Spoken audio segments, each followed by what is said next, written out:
Les vexations de Pénina, Samuel 1, verset 6, ne sont pas un des aspects les moins douloureux de cette épreuve. Pénina était de la même maison qu'Anne, épouse du même mari. Elle n'était pas une étrangère ou une personne du dehors. C'est comme telle, comme membre de la même famille, qu'elle lui prodiguait les mortifications pour la porter à Cyrité. Pénina était abondamment pourvue d'enfants, et de ce côté-là, il n'y avait pas trace chez elle de cette humaine impossibilité voulue de Dieu. Pour elle, les choses étaient simples et faciles. Ainsi en est-il quand le Seigneur détermine de mettre à part pour son usage particulier un instrument de choix.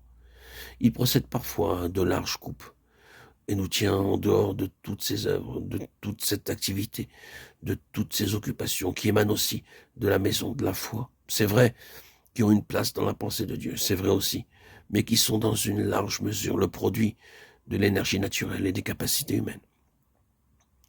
Toute activité s'accompagne habituellement de résultats concrets, mais que ces résultats viennent à manquer, que les preuves et les signes soient absents.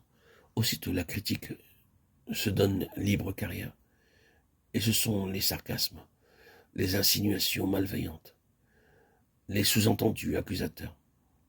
Les actes mêmes de la souveraineté divine sont déformés et interprétés dans un sens exactement opposé à la pensée de Dieu.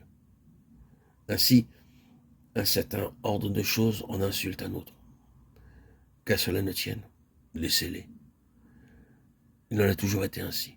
Il en sera toujours ainsi. Mais attendez un peu, Samuel est là pour finir. Et un seul Samuel, aux yeux de Dieu, a plus de prix que tous les enfants de Pénina ensemble. Pourtant, ce n'est pas une question de valeur comparative. Samuel était destiné à une époque qui avait grandement besoin de lui.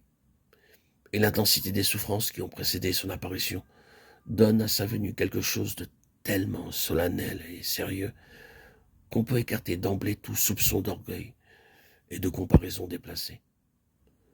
Toutes les possibilités de triomphe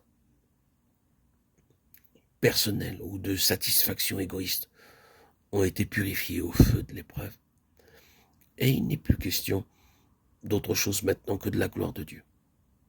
Samuel parut, et le service auquel Dieu l'affecta fut d'une telle ampleur qu'il fit oublier les longues souffrances passées.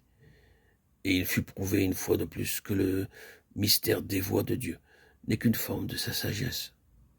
Dieu fut justifié, et le canal choisi, après tout, fut lui aussi pleinement satisfait. Nous pouvons en rester là.